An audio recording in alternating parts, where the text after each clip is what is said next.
يا بني اركب معنا ولا تكن مع الكافرين. قال سآوي إلى جبل يعصمني من الماء.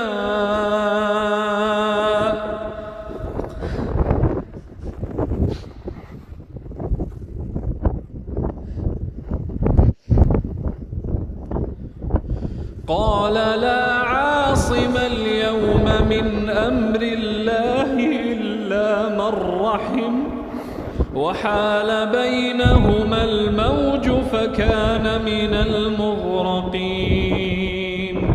وقيل يا